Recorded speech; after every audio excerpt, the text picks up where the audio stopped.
ذرا تو اس خط کو پڑھ، غور سے پڑھ اور مجھے بتا آیا یہ نبی ہے؟ یہ نبی ہو سکتا ہے کہ نہیں؟ میں تیرے خط کی انتظار کروں گا، جواب کی انتظار کروں گا۔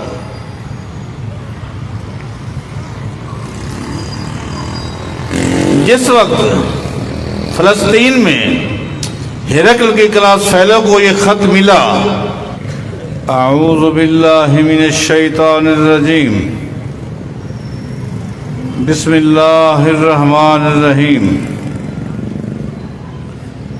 یا ایہا الذین آمنوا اتقوا اللہ وقولوا قولا سدیدا یصلح لکم اعمالکم وَيَغْفِرْ لَكُمْ ذُنُوبَكُمْ وَمَنْ يُطِعِ اللَّهَ وَرَسُولَهُ فَقَدْ فَازَ فَوْزًا عَظِيمًا۔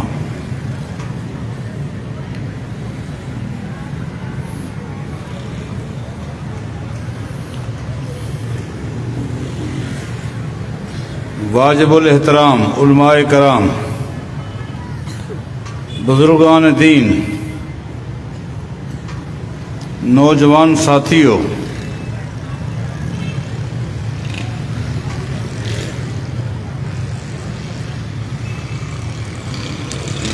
سیرت النبی صلی اللہ علیہ وسلم کے نام پر منعقد ہونے والی یہ کانفرنس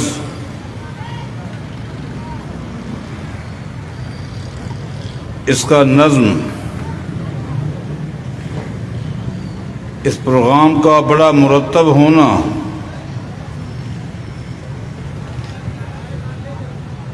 اور دور دراز سے احباب کی تشریف آوری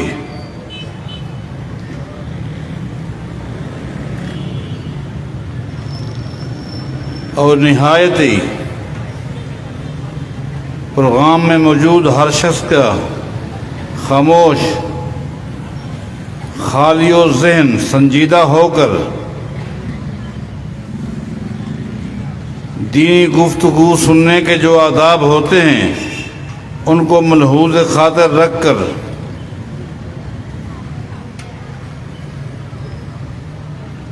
آپ دوستوں کو پا کر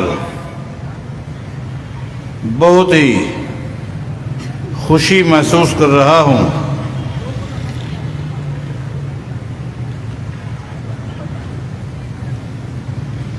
میری جماعت کے جن نوجوانوں نے اتنا اچھا اہتمام کیا ہے اور ان نوجوانوں کی جن بزرگوں نے سرپرستی کی ہے، میں سب کے لیے دعا گو ہوں، اللہ ان کی عمروں میں، ان کی جہود میں، مساعی میں برکتیں عطا فرمائے۔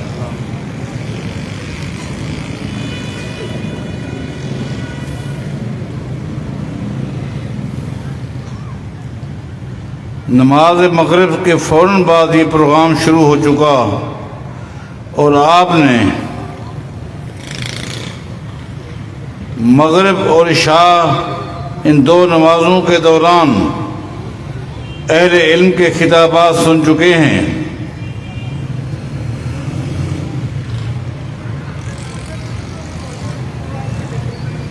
میرے بعد بھی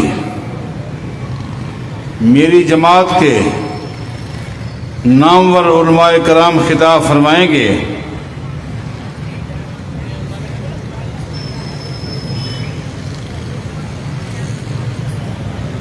میں کوشش کروں گا کہ آپ کے اور علماء کرام کے درمیان زیادہ دیر تک حائل نہ رہوں۔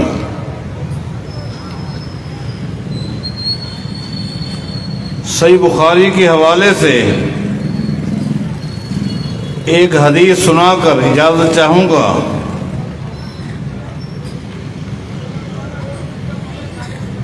یہ حدیث بڑی معروف ہے، بڑی مشہور ہے،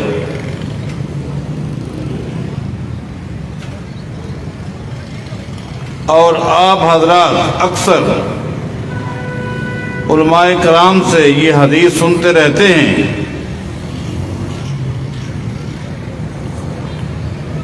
مجھے امید ہے کہ جب میں حدیث شروع کروں گا تو پوری حدیث کا نقشہ آپ کے سامنے آ جائے گا۔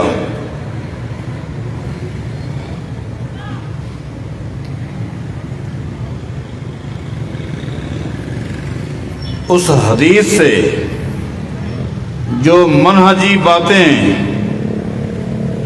میں نے نوٹ کی ہیں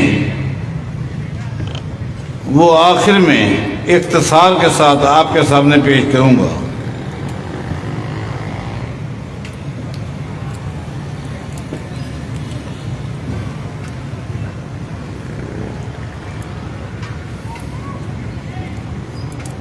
بیت الرضوان کے بعد جس کو عام طور پر صلح حدیبیہ کہتے ہیں،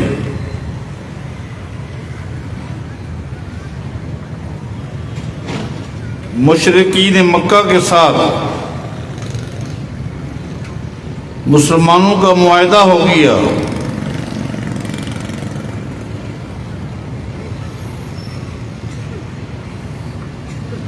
اس معاہدہ کے اندر بڑی برکات ہے، ان میں سے ایک یہ بھی ہے کہ نبی علیہ الصلوۃ والسلام کو مختلف حکمرانوں کے پاس اسلام کی دعوت پیش کرنے کا موقع مل گیا۔ اس لیے نبی علیہ الصلوۃ والسلام نے مختلف حکمرانوں کے پاس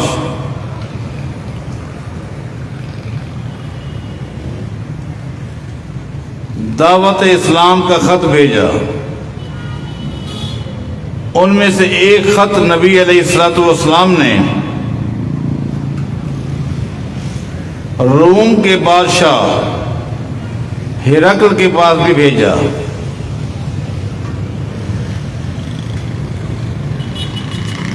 اس وقت روم کی وہ حیثیت تھی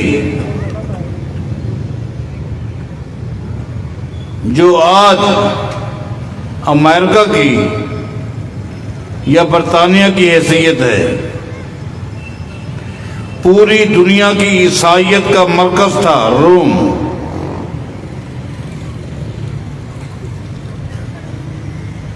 اور روم کا جو بادشاہ تھا وہ پوری دنیا کے عیسائیوں کا سربراہ تھا۔ ہرقل اس کو کہتے تھے۔ اس کے پاس نبی علیہ الصلوۃ والسلام نے اسلام کی دعوت کا خط اپنے ایک صحابی سیدنا دہیہ کلبی رضی اللہ تعالیٰ عنہ کے ہاتھ روانہ کیا۔ ضمناً آپ کو یہ بتا دوں، یہ دہیہ کلبی رضی اللہ تعالیٰ عنہ وہ صحابی ہیں کہ جس دن اسلام قبول کرنے کے لیے آئے تھے اور انہوں نے نبی علیہ الصلوۃ والسلام کے سامنے اسلام قبول کرنے کا اظہار کیا تو نبی علیہ الصلوۃ والسلام نے فرمایا کہ ہاتھ یدا کا، آپ اپنے ہاتھ کو آگے بڑھائیں بیعت کے لیے۔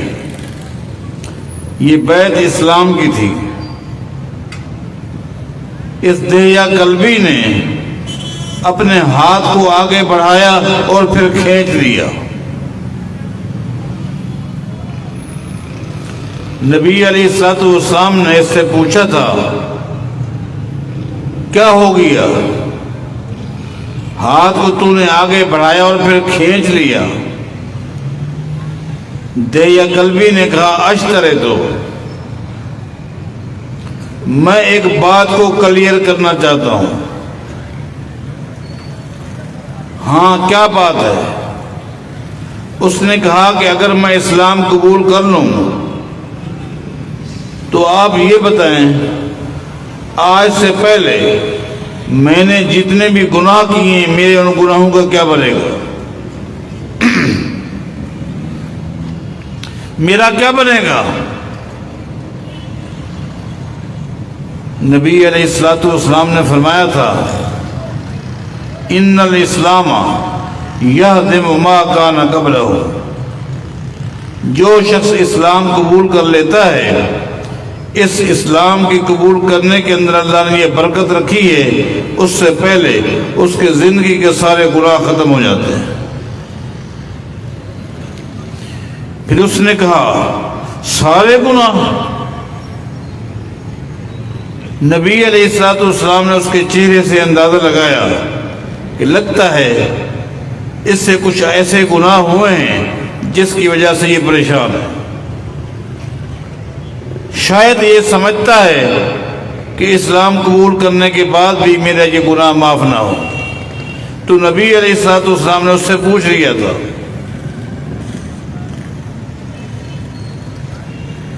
کیا گناہ تو نے کی؟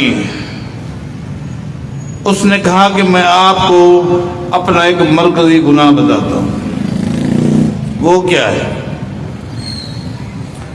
اس نے کہا کہ جس وقت میں اپنے گھر سے روانہ ہوا تھا تجارت کی غرض سے، اس وقت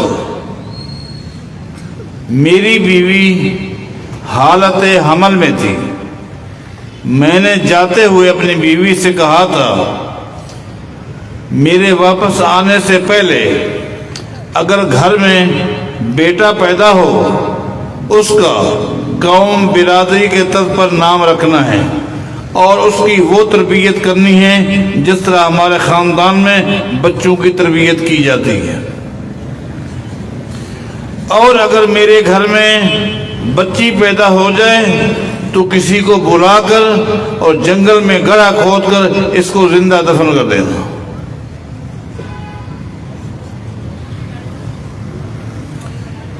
وہ کہتا ہے کہ میں یہ کہہ کر چلا گیا اور مجھے واپس آنے میں کافی دیر لگ گئی۔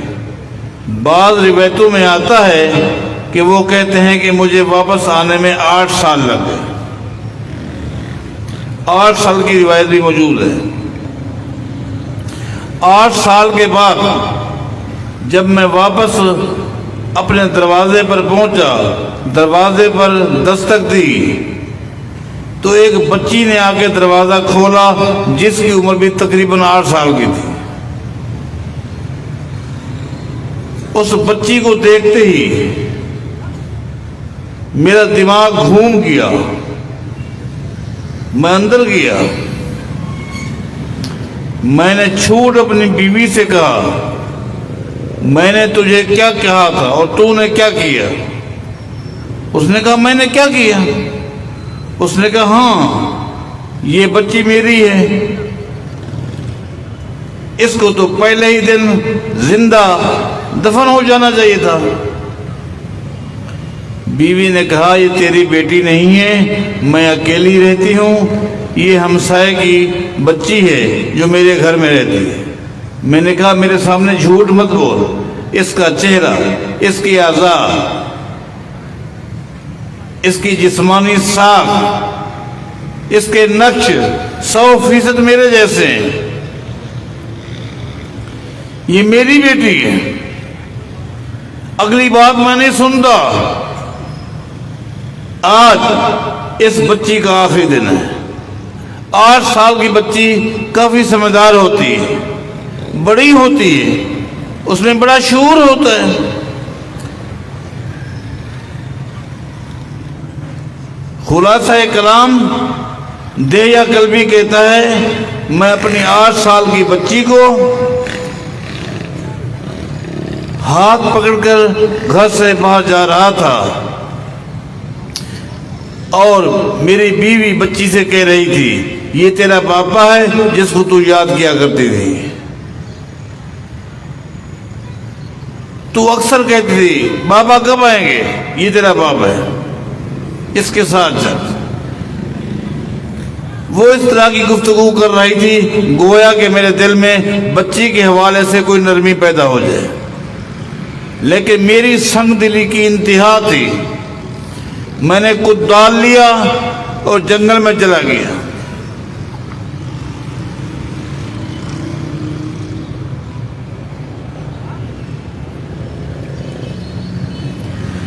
دارمی کے الفاظ ہیں کہ جس وقت دہیا کلبی یہ واقعہ بیان کر رہا تھا، نبی علیہ السلام زاروں قطع رو رہے تھے۔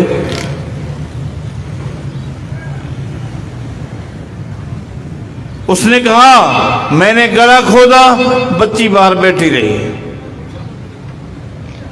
جب گڑھا کھود کے فارغ ہوا، میں باہر نکلا اور دھکا دیا، بچی کو نیچے ڈالا، وہ اوپر آنے کی کوشش کرتی تھی، میں کدال کے ذریعے مٹی ڈالتا تھا۔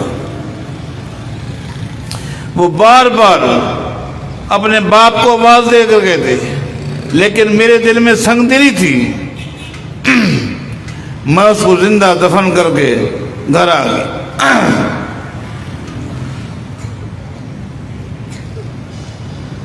نبی علیہ السلام رو رہے ہیں، آپ کی داڑھی آنسو سے تر ہو گئی۔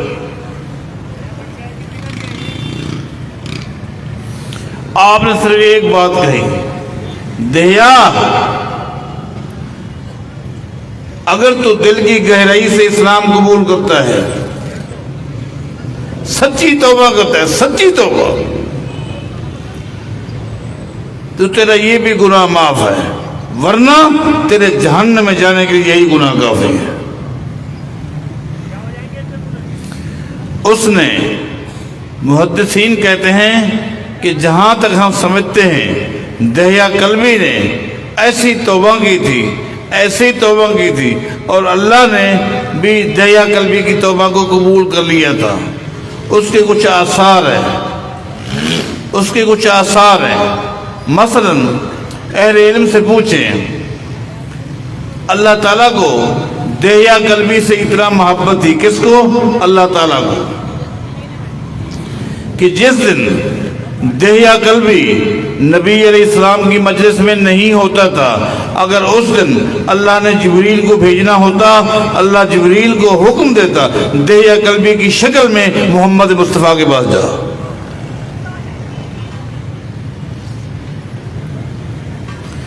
دہیا کلبی کی شکل میں جبریل علیہ السلام نبی علیہ السلام کے پاس آتے تھے، اللہ کا پیغام دیتے ہیں۔ صحابہ کرام کہتے ہیں ہم تو یہی سمجھتے دہیا کلبی اللہ کے نبی کے سامنے بیٹھا ہے۔ جب وہ اچانک چلا جاتا، نبی علیہ السلام ہم سے پوچھتے یہ کون تھا؟ دہیا کلبی تھا؟ نہیں، یہ جبریل علیہ السلام تھا۔ یہ بھی اس کے توبہ کی قبولیت کی ایک دلیل ہے۔ اس دہیا کلبی کو نبی علیہ السلام نے خط دیا کہ روم کے بادشاہ ہرقل کو یہ میرا دعوت اسلام یہ پیغام دے۔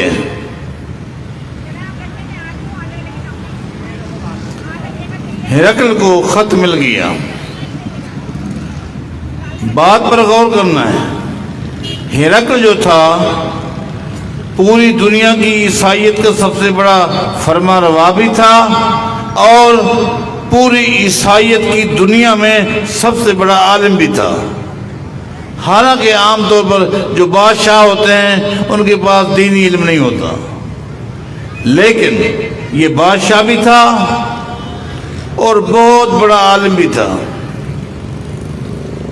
اس نے جس وقت نبی علیہ السلام کا خط پڑھا، خط کو پڑھنے کے بعد اس نے دو کام کیے۔ ایک کام یہ کیا، اپنے کاتب کو بلایا اور کہا کہ اس کی ایک کاپی تیار کر۔ اس نے نبی علیہ السلام کے اس خط کی کاپی تیار کی۔ اس شخص نے، اس ہرقل نے اس کاپی کو فلسطین میں رہنے والے عیسائی اپنے کلاس فیلو کو بھیجا۔ وہ اس ہرقل کا کلاس فیلو تھا۔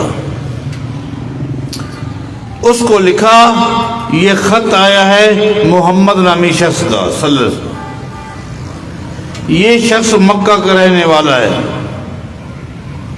اس شخص نے یہ دعوت نامہ بھیجا ہے اور لکھا ہے اسلم تسلم، اے ہرقل اسلام قبول کر لے، تیری سلامتی تیری نجات اسی میں ہے۔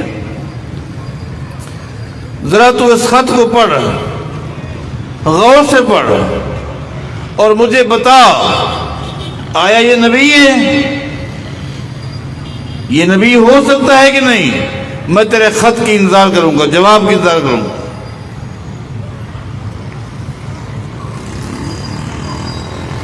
جس وقت فلسطین میں ہرقل کے کلاس فیلو کو یہ خط ملا، اس نے وہ خط پڑھا، اس کے بعد اس نے ہرقل کو جواب لکھا، اس عیسائی ہرقل کے کلاس فیلو نے۔ اس میں کیا لکھا؟ اس نے کہا کہ میں نے خط کو اچھی طرح پڑھ لیا اور پڑھنے کے بعد میں نے یہ نتیجہ نکالا ہے محمد سچے رسول ہے صلی اللہ علیہ وسلم۔ دوسری بات یہ لکھی، جو ہی میں نے خط کو پڑھا تجھے جواب دینے سے پہلے میں نے کہا ہو سکتا ہے مر جاؤں، اس لیے موت کے ڈر کی وجہ سے میں نے تجھے خط بعد میں لکھا، پہلے محمد کا میں نے کلمہ پڑھ لیا ہے۔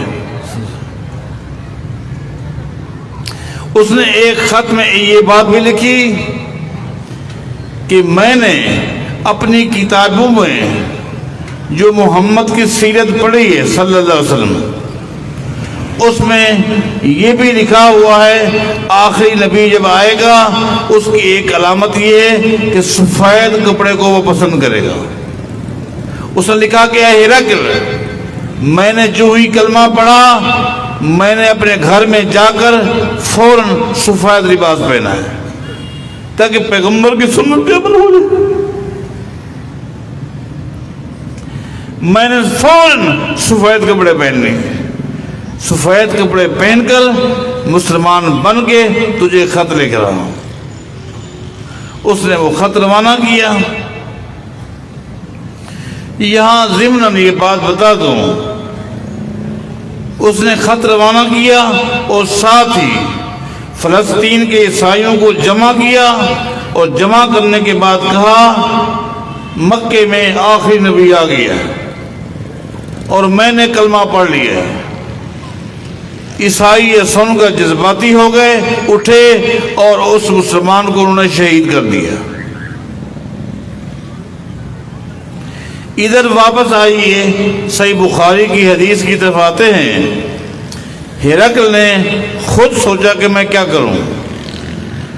اس نے اپنے نمائندوں سے کہا یہ خط جس نے لکھا ہے وہ مکہ کا رہنے والا ہے، معلومات کرو مکے کا کوئی بندہ یہاں آیا ہوا ہے تاکہ اس سے محمد کے بارے میں معلومات لیں۔ ہرقل کو بتایا گیا کہ مکہ شہر سے ایک قافلہ آیا ہوا ہے،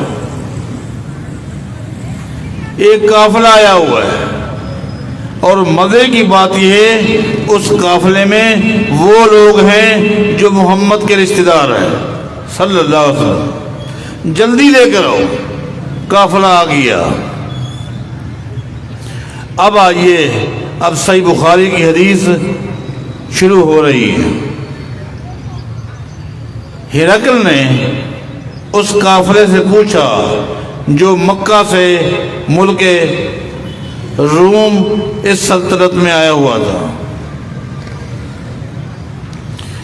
اس نے کہا ایکم، اب یہ الفاظ صحیح بخاری کے ہیں، ایکم اقرب نسبا بہذا الرجل الذی یزعم انہ نبی، یہ بتاؤ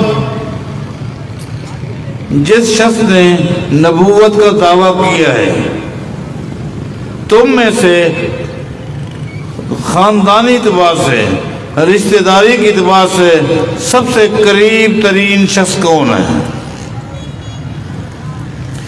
اس قافلے کے اندر موجود ایک شخص تھا، اس کا نام ابو سفیان ہے۔ اس نے کہا انا اقربہ نسبا، جس شخص نے نبوت کا دعویٰ کیا ہے میں اس کی نبوت کو نہیں مانتا، میں نے اس کا کلمہ نہیں پڑھا، لیکن وہ میرا قریبی رشتہ دار ہے۔ قریبی رشتہ دار تو تھا، اس لیے اس کی بیٹی ام حبیبہ اللہ کے نبی کی بیوی ہے، قریبی تھا۔ اب ہرقل یوں خوش ہو گیا، ایک تو قریبی ہے، معلومات صحیح مل جائے گی، دوسری بات ہے اس کا اس نے کلمہ بھی نہیں پڑھا، لہذا اب یہ خوب اس بندے کے اندر جو خامیاں ہوگی نا وہ ہمارے سامنے رکھے گا۔ دشمن کا یہی کام ہوتا ہے نا، خامیاں رکھنا یا خامیاں نکالنا۔ ہرقل خوش ہو گیا۔ اب ہرقل نے ابو سفیان سے، میں یہاں بتاؤں، ابو سفیان نے 8 ہجری فتح مکہ کے موقع پر کلمہ پڑھا تھا اور اسلام میں داخل ہوا تھا۔ اس سے پہلے وہ کافر تھا اور اسلام کے خلاف ہر میدان میں آگے آگے رہتا تھا۔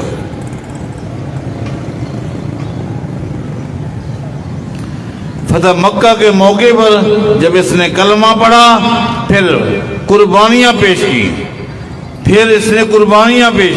اس کی بھی قربانی ہے، اس کے بیٹے معاویہ کی بھی قربانی ہے، اس کے بیٹے یزید کی بھی قربانی ہے۔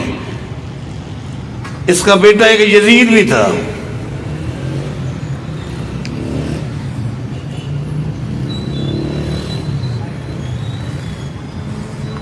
اب ہرقل نے جو سوالات کیے، سارے سوالات اور ابو سفیان کے جوابات اگر آپ کے سامنے پیش کروں گا وقت زیادہ ہو جائے گا، اور مجھے آپ کا وقت انتہائی قیمتی اور اس کا احساس ہے۔ چند سوالات رکھتا ہوں اور آخر میں ایک نتیجہ نکالنا ہے جو میرا عنوان ہے۔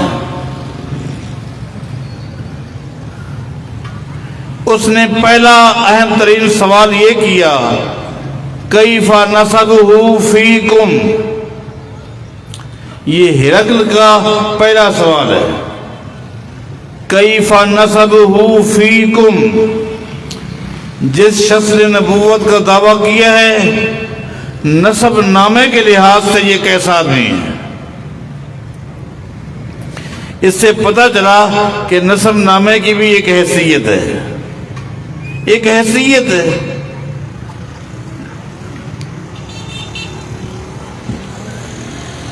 ابو سفیان نے کہا هو فینا ذو نسب، اے ہرقل،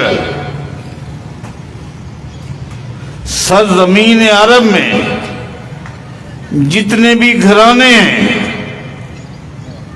محمد کے گھرانے سے کوئی اچھا ہے ہی نہیں، اخلاق میں، کردار میں،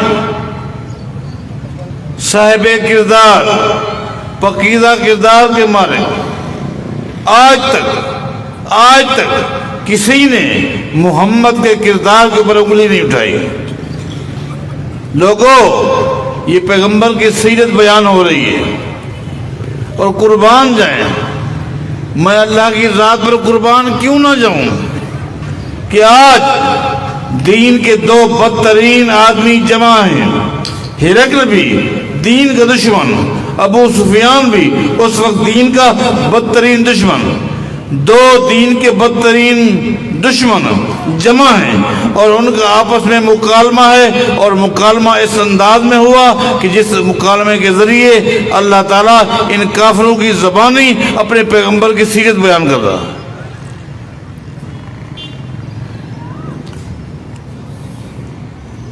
هو فینا ذو نسب، اعلیٰ گھرانہ محمد کا۔ ہرقل نے کہا